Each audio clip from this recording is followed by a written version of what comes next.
कि बिहार में तांती तत्वा जाति को अनुसूचित जाति में नहीं रखा जाएगा। जैसे हरियाणा में जाट रिजर्वेशन प्रोटेस्ट और गुजरात में पटीदार रिजर्वेशन प्रोटेस्ट हमारा सबसे पुराना शास्त्र करीब 1000 साल पहले किया गया। ब्राह्मण, क्षत्रिय, वैश्य और शूद्र।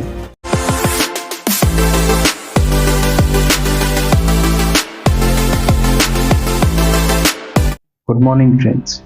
इंडिया में जाति विवाद दिन ब दिन बढ़ता जा रहा है। In recent news supreme court ने अनाउंस किया कि बिहार में तांती तत्वा जाति को अनुसूचित जाति में नहीं रखा जाएगा। सुप्रीम कोर्ट ने बिहार के राज्य सरकार को 2015 की रेजोल्यूशन को रद्द कर दिया। इसी तरह से हरियाणा में जाट रिजर्वेशन प्रोटेस्ट और गुजरात में पटीदार रिजर्वेशन प्रोटेस्ट भी हुआ था।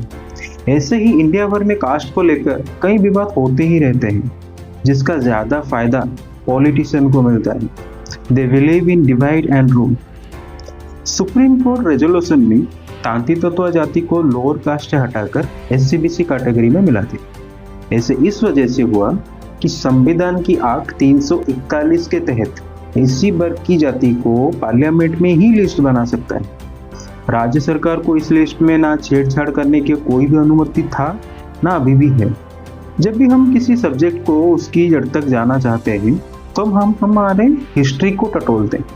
तो चलो इस कास्ट सिस्टम को हमारे एंशिएंट हिस्ट्री से जानते हैं। जब हिस्ट्री को टटोला जाता है तब कास्ट सिस्टम कहाँ से शुरू हुआ था, ये एक क्वेश्चन मार्क है। हमारा सबसे पुराना शास्त्र करीब 1000 साल पहले लिखा गया था, जो मनुस्मृति शास्त्र के नाम से जाना जाता है। इस शास्त्र से कास्ट सिस्टम के बारे में पता चलता है। उसमें कास्ट को वर्ण के नाम से लिखा गया था। वर्ण जो जिस तरह की कार्य करता था वो उसी वर्ण में चला जाता था।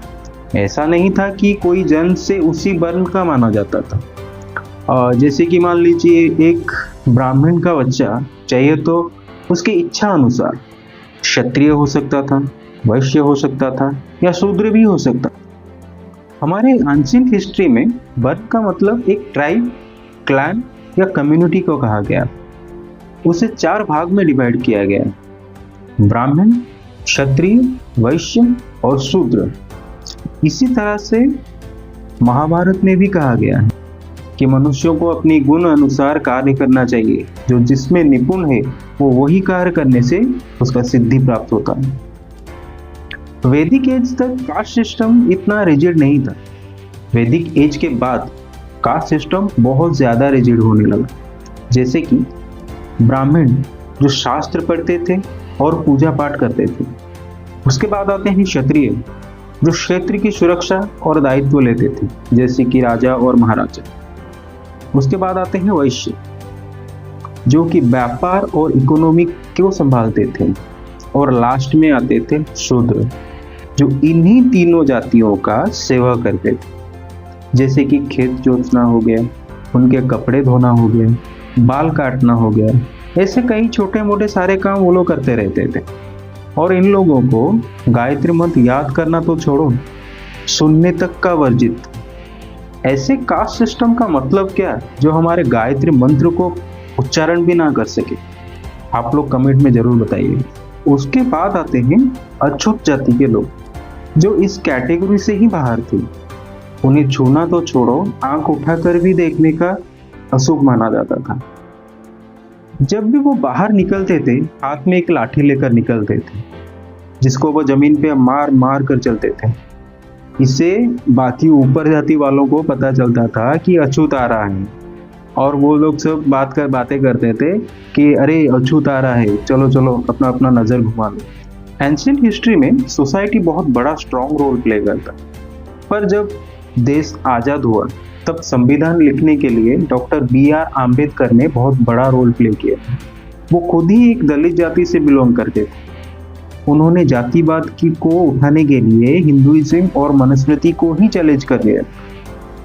उन्होंने एक ऐसा वक्त में मनुस्मृति को ही जला दिया था, only to prove human liberty and equality. उनके अनुसार हर एक इंसान का समान अधिकार है और कोई भी इंसान जाति के नाम से छोटा या बड़ा नहीं। मुझे लगता है कि ये जाति विवाद का कोई भी मतलब नहीं है। हम इंसान लोग एक समान ही हैं। भगवान ने हम लोगों को एक ही टाइप का बनाया है, किसी जाति या धर्म या वर्ण ऐसा कुछ भी नहीं बनाया। हर एक इंसान एक समान का होता है। लेकिन आज़ादी के 75 साल बाद भी इंडियन सोसाइटी कास्ट सिस्टम के प्रेशर से नहीं निकल पा रहा, जबकि हमारे संविधान में आर्टिकल 17 में लिखा गया है कि untouchability is a punishable offence. पर इस अनटचेबिलिटी वर्ड को कोई भी संविधान में ठीक से एक्सप्लेन नहीं किया गया। इसी वजह से लोग अनटचेबिलिटी को अपने अपने सक्षमता के अनुसार समझते हैं। आज भी किन्हीं जगह पे अनटचेबिलिटी प्रैक्टिस हो रहा है। किसके नाम पे?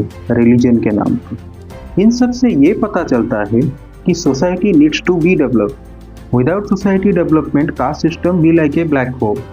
इसका मतलब ये है कि बिना सोसाइटी उन्नति से जातिवाद एक गहरा खाई है, जिससे सिर्फ हमको सोसाइटी ही निकाल सकता है। तो हमें इस जातिवाद से खुद को ऊपर उठाना होगा, तब भी ये दलित या छोटे जाति चैन से सांस ले सकते हैं।